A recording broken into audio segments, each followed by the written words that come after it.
먼저 말씀하기 전에 여러분들을 뵙게 되니까 진심으로 반갑습니다. 네, 줌으로 함께 할 때 참 좋기도 했는데요. 지난주에 기도 제목이 있었어요. 이게 한계다. 줌 못해 하겠다. 이거 더 이상 안 되겠다 했는데 감사하게 얼굴을 제한적이지만 볼 수 있음 자체에 너무 감사드립니다.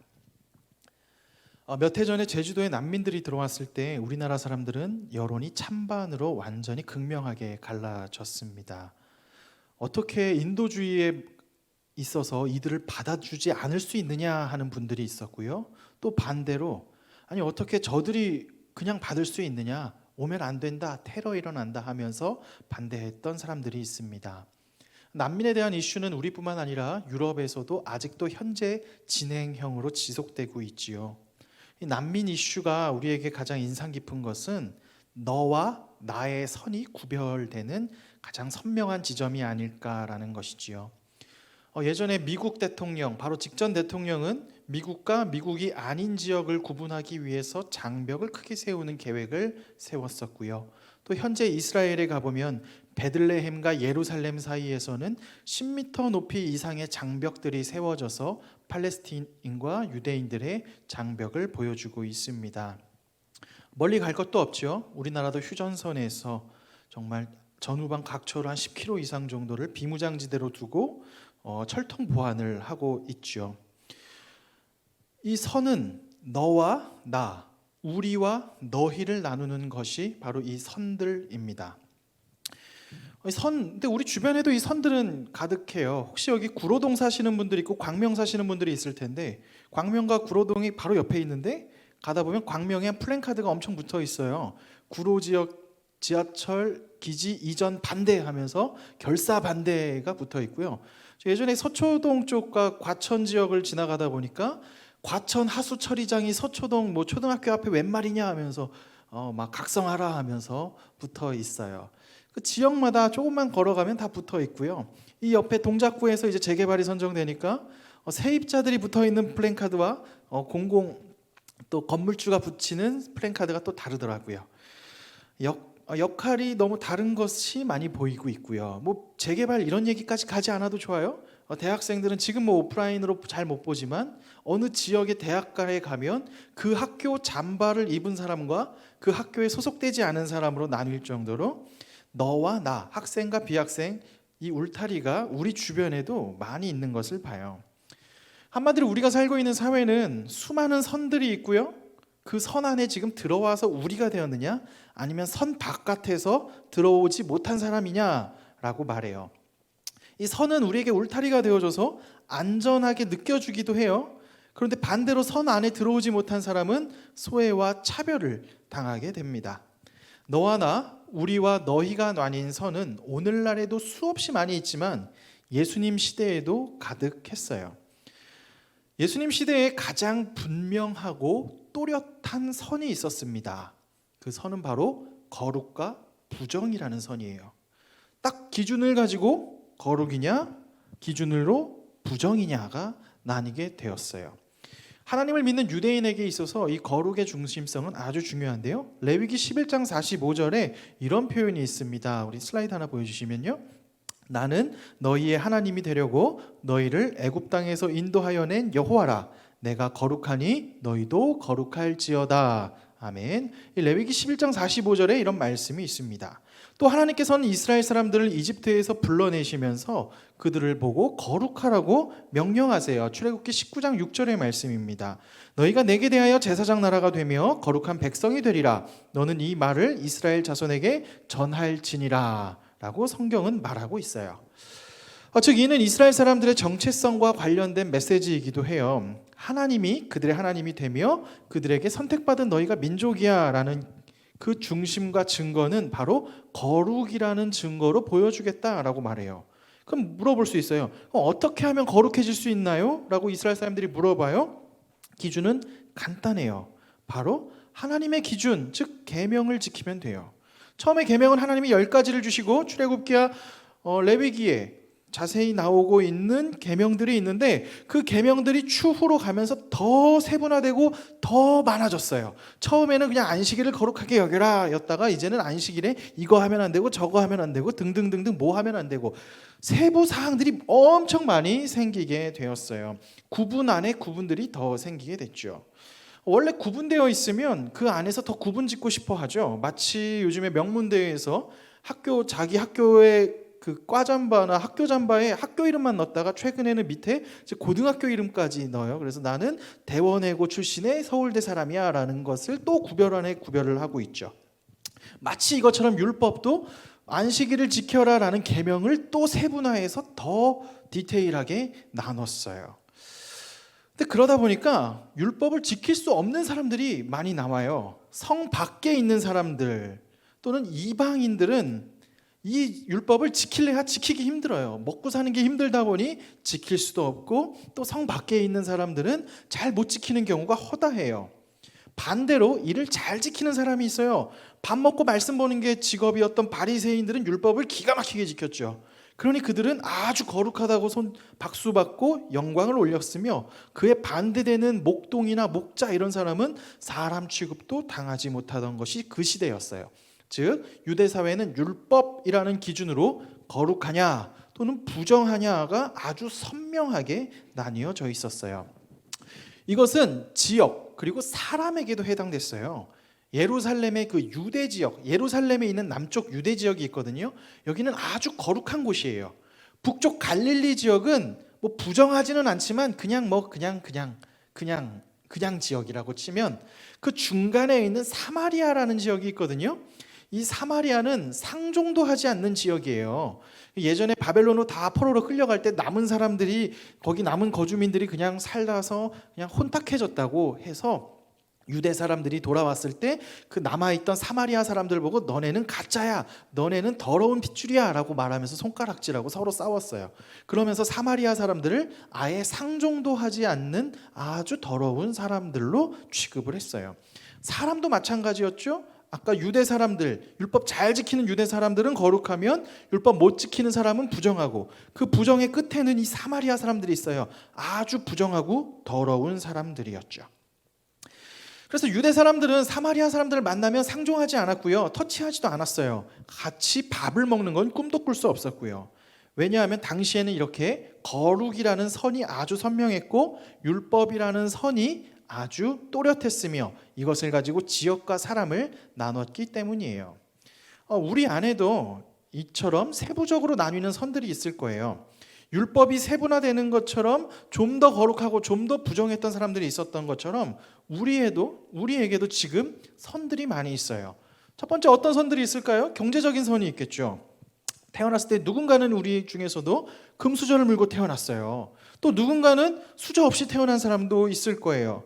한마디로 부모님의 경제력에 따라서 선들이 나눠져요. 또 여러분들이 이제 취업을 해서 결혼을 하게 되면 부동산 걱정을 이제 실수를 하셔야 될 텐데 부동산 지역에 따라서 또 학군에 따라서 막 달라져요. 그리고 그 같은 뭐 대치동에 있어도 그곳에 있어도 이게 자가 소유인지 전세인지 빌라인지 임대 아파트인지 아니면 뭐 어떤 몇 층에 사는지 프리미엄 아파트인지 뭐 등등등에 따라서 엄청 세분화가 된단 말이죠. 제 지인 목사님 교회 다니시는 분은 자기가 타워팰리스 57층에 사는 이야기를 그렇게 강조하셨던 분이 계신데요. 왜 57층이냐 할 때 58층에는 이재용이 사는데 나는 57층에 산다.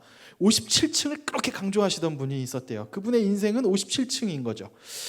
하여튼 이렇게 수많은 선들이 있어요. 같은 타워팰리스 안에 살아도 또 많은 선들을 나눠서 몇 층인지 몇 평인지 나눠서 살고 있죠. 뭐 부동산뿐만 아니겠어요? 직장, 직업도 마찬가지겠죠. 내가 다니는 기업이 공기업인지 사기업인지 또 사기업이면 대기업인지 중견기업인지 아니면 중소기업인지 아니면 그냥 주식에도 없는 그냥이신지 뭐 많이 나눠질 거예요. 경제력과 또 더불어서 나눠지는 오늘 시대의 많은 선 중에 또렷한 선은 학벌이라는 선이 있겠죠. 수도권이랑 지방을 나눌 거고요. 수도권에서는 인서울이냐 인서울 아니냐를 나눌 것이고요. 또 서울 안에서는 스카이냐 스카이 아니냐를 나눌 것이고요. 뭐 등등등등 선 계속 나눠요. 게다가 선에서 아예 논외되는 지역도 있어요. 논외되는 데는 바로 장애가 있느냐 없느냐, 즉 건강의 문제. 우리는 모든 이야기를 할 때 다 두 손 두 팔 다 있다는 전제로 이야기를 많이 하지 장애가 있는 사람들은 이 레이스에 껴주질 않아요. 우리가 살고 있는 사회도 예수님 시대처럼 이 수많은 선들, 그리고 아주 선명해 보이는 선들로 나뉘고 그 안에 들어있느냐 들어있지 못하느냐로 엄청나게 구분됩니다. 여러분은 어떠세요? 물어볼게요. 선 안에 각자 들어 계십니까? 각자 여러분들이 생각하는 선 안에 들어서 난 참 좋다, 난 운이 좋다, 난 안전하다라는 생각을 하시는지요? 아니면 선 밖에 있으십니까? 선 밖에 있어서 그 선 안에는 내가 도저히 진입할 수 없구나라는 것에 의해서 좌절을 하고 계시냔 말이죠. 예수님 시대에도 그 선의 규정이 또렷했듯이 오늘날에도 또렷했고, 선 안에 있는 사람들은 안정감과 자부심을 느끼고 선 밖에 있는 사람은 낙심하고 들어가지 못하는 소외감을 느낄 수밖에 없는 것이죠. 근데 오늘 성경을 보면 예수님은 놀라운 일을 하세요. 유대교의 금기를 깨트리는, 한마디로 말해 선 넘는 행동을 예수님께서 오늘 하십니다. 자막이 혹시 안 되나 보네요. 4장 3절과 4절을 보면 나오네요. 이런 말씀이 있어요. 유대를 떠나사 다시 갈릴리로 가실새 사마리아를 통과하여야 하겠는지라 라고 나와 있어요. 당시 남부 유대에서 북부 갈릴리를 갈 때 사마리아를 통과하는 게 조금 더 빨라요. 그런데 아까 말했죠. 사마리아는 부정한 곳이라고요. 그래서 굳이 거길 안 들어가려고 돌아서 가는 경우가 많았어요. 근데 예수님은 돌아서 가지 아니하시고 사마리아 땅, 즉 부정하다고 말해지는 땅을 가로질러서 넘어가셨어요. 땅만 가로질러 가는 것이 아니라 거기서 더 놀라운 일을 7절에 하고 있습니다. 사마리아 여자 한 사람이 물을 길르러 왔음에 예수께서 물을 좀 달라 하시니라고 말을 해요. 지금 부정해서 상종하지 않는 사마리아 사람인 여자에게 말을 걸었어요. 부정한 사마리아 사람과 만나는 거는, 말 거는 나도 부정해지는 일인데 예수님은 상관하지 않고 그 여인에게 말을 걸었던 것이죠. 그리고 말만 건 것이 아니라 물 좀 달라고 했어요. 물을 달라고 하는 것은 같은 바가지에 물을 먹겠다는 거예요. 즉 음식을 공유하겠다는 것인데, 이스라엘 사람들이 가장 하지 않는 일은 부정한 사람들과 음식을 나누지 않아요. 먹는 걸 공유하지 않아요. 왜? 완전 부정이 내 안속까지 들어가겠다고 생각해서 먹는 걸 같이 먹지 않아요. 그런데 예수님은 그 부정하다고 생각하는 여인에게 물을 달라라고 이야기했어요. 당시 사회의 금기를 예수님께서 행하신 것이죠. 근데 점입가경으로 이 여인이 그냥 부정한 정도가 아니었어요. 사마리아 내에서도 부정한 여인이었어요. 사마리아라는 그 집단 안에서도 너는 진짜 아니다 하는 사람이었어요. 왜냐하면 남편이 5명이나 있었어요. 고대 있었고 지금 사는 사람도 남편이 아니에요. 그러니까 남자 관계가 아주 복잡해요. 그래서 사람들이 좀 사람 취급하지 않는, 자기들도 차별당하는데 그 차별당하는 동네에서도 또 차별당하는 그야말로 소외의 끝에 있는 사람이 바로 이 사마리아 여인이었어요. 그런 여인에게 지금 예수님, 유대인으로 보이는 말짱해 보이는 남자가 자기한테 물을 달라 그래요. 그러니까 깜짝 놀라죠. 그래서 9절에 그 여자가 이렇게 얘기를 해요. 사마리아 여자가 이르되 당신은 유대인으로서 어찌하여 사마리아 여자인 나에게 물을 달라 하나이까 하니 이는 유대인이 사마리아인과 상종하지 아니함이라. 당연히 깜짝 놀라죠. 나는 사람 취급을 못 당하고 모든 사람들이 나를 거부하고 심지어 사마리아의 이 공동체 안에서도 나는 거부당하는 존재인데 어떻게 나한테 말을 걸지? 깜짝 놀라는 겁니다. 자, 다시 생각해 볼게요. 예수님은 그러면 부정한 마을에 갔고요. 부정한 사람을 만났고 부정한 사람에게 마실 거를 달라고 했어요. 왜 그러셨을까? 예수님은 자신의 사역을 누가복음서 4장 18절과 19절에 이렇게 표현을 하고 있습니다. 이 말씀을 좀 같이 한번 읽어볼게요. 함께 읽겠습니다. 시작. 주의 성령이 내게 임하셨으니 이는 가난한 자에게 복음을 전하게 하시려고 기름을 부으시고 나를 보내사 포로된 자에게 자유를, 눈먼 자에게 다시 보게 함을 전파하며 눌린 자를 자유롭게 하고 주의 은혜의 해를 전파하게 하려 하심이라 하였더라. 예수님께서 이 땅에 오셨을 때 사역을 한마디로 이야기하면 포로된 자유를 자유케 하고 눈먼 자를 다시 보게 하고 눌린 자를 자유케 하시기 위해 이 땅에 오셨다고 이야기해요. 사마리아 땅을요 부정하다고 말하는 당시 세상, 야 사마리아 사람이랑은 상종할 수 없어 라고 규정하고 있는 그 세상의 프레임 속에 갇혀 살던 이 여인에게, 그리고 여인이 남성을 5명이나 만난 너는 가능성이 없는 더러운 여자야 라고 말하는 그 사회 규범 아래에서 그 세상 가치관 속에서 갇혀서 자유롭게 살 수 없는 그 여인에게 예수님이 직접 오신 이유는 그 프레임을 뛰어넘어 자유케 하시기 위해 오셨다는 것이에요. 또한 세상의 시선으로부터 자유할 수 없었던 여인에게 예수님께서 오셨어요. 남들의 시선을 피하느라 가장 더운 낮 12시에 가장 멀리 있는 우물가에 물들어온 여인은 남들의 시선으로부터 도망칠 수밖에 없었던 여인이었어요. 그래서 늘 시선을 피하면서 살아가야 하는 여인이었죠. 근데 그런 여인에게 눈을 뜨게 하신 것입니다. 세상의 시선에 갇혀 도망치던 여인이 이제는 내가 얼마나 존귀한 존재인지 알게 해주셨다는 것이에요. 예수님은 이 모든 세상의 기준들에 의해서 눌려 살고 피해 살던 그 여인에게 나타나셔서 진정한 자유를 주시기 위해 오셨다는 것입니다. 요한복음서 4장 13절과 14절은 예수님이 그녀에게 이렇게 얘기를 해요. 예수께서 대답하여 이르시되 이 물을 마시는 자마다 다시 목마르려니와 내가 주는 물을 마시는 자는 영원히 목마르지 아니하리니 내가 주는 물은 그 속에서 영생하도록 솟아나는 샘물이 되리라. 세상의 기준은 부정되다 평가됐고요. 사람들의 부정적인 시선에서도 자유할 수 없었던 그 사마리아 여인은 이제 자신이 그 굴레에서 도망칠 수 없다라고 생각했지만 그 자신에게 예수님이 찾아오셨고 그 예수님을 만나자 그녀는 자유해졌어요. 심지어 그녀는 나중에 동네 마을 사람들에게 자기가 동네방네 찾아다니면서 내가 메시아를 만났다라고 이야기를 하고 사람들이 변화되기도 합니다. 부정하다 모든 굴레 속에 있던 여인이 말이죠. 자막 좀 꺼주세요. 네. 자, 여러분에게 한번 물어볼게요. 자, 지금 우리는 무엇으로부터 묶여 있습니까? 아까 이 사마리아 여인은요, 유대 사회에서 만들어진 통념, 사마리아는 부정하다라는 프레임에 갇혀 있었어요. 부정하다라는 프레임에 갇혀 있었고요. 그리고 그 동네에서도 남성을 5명 이상 만날 수밖에 없는 상황이었음에도 불구하고 남성을 여러 명 만났다는 그 프레임에 갇혀서 부정하고 더러웠다는 그 시선 속에 살았어요. 그래서 도망치면서 살았고 사람들 눈에 안 띄려고 살았고 하여튼 나는 더러운 사람이야 라는 자책감과 자괴감 속에서 살았다는 거죠. 여러분은 어떠냐는 거예요. 저는 또 어떠고요. 우리도 세상에서 정한 수많은 선 속에 들어가려고 아등바등하고 살고 있지는 않나요? 학생 때 어떠세요? 명문대 들어가려고 아등바등 하지 않았나요?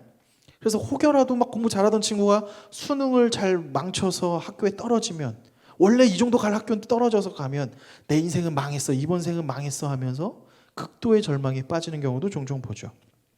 또 대학을 마치고 나서는 어떤가요? 기업, 여러분이 들어갈 그 기업의 네임을 가지고 내가 들어갈 기업이 대기업이면 자랑스럽게 얘기하지만 중소기업일 경우에 자, 나는 실패했구나, 이번 생은 안 되겠구나 라는 좌절에 또 빠지지는 않는지요. 또 아파트 청약 등 또는 결혼자금 이야기 또는 직업을 내가 잘못 선택했다라는 생각을 하기도 하거나 또는 내가 남자라서 또는 내가 여자라서 내가 지방대라서 또는 코로나라서 돈이 없어서 등등 수많은 세상의 기준 속에서 우리는 그 선 안에 들어가려고 몸부림치다가 못 들어가고 아등바등 하여튼 들어가 보려고 아등바등 하고 있지 않나요?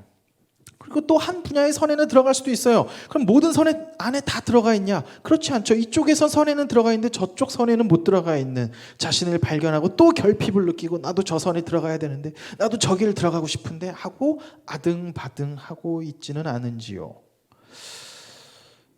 참 우리는 수많은 선들에 들어가고 싶어서 아등바등하며 살고 있어요. 그러면서 그 선 안에 못 들어가는 내가 한심해 보이고 무능해 보이고 가치 없어 보이고 별것 아닌 것처럼 여겨지죠.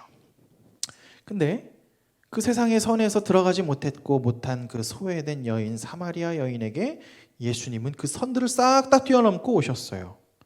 마찬가지로 예수님께서는 지금 우리에게 찾아오셨습니다. 부정하다고 생각되는 나에게 또 보잘것없는 내 자리로 그 예수님이 직접 오셨어요. 오셔서 우리에게 말을 해요. 야, 세상이 너에게 너는 무가치하다, 너는 별 볼 일 없어, 너는 야, 네 존재가 뭐 너는 이 선에도 못 들어갔잖아 라고 규정할 때 주님은 우리에게 말해요. 아니야, 너는 내 딸이야, 너는 내 아들이야. 내가 너를 향한 계획이 있어. 넌 너무나 특별해. 너는 내 형상대로 만들어진 존재야 라고 말하는 거죠. 세상이 아무리 우리를 무용하다고, 효용성의 가치에서 너는 떨어진다고, 너가 평생 벌 수 있는 자산은 요거밖에 없으니 너는 가치가 없다고 말해도 하나님은 그렇게 말하지 않아요. 너는 내 아들이다, 너는 내 딸이다 라고 말해주고 있다는 거죠.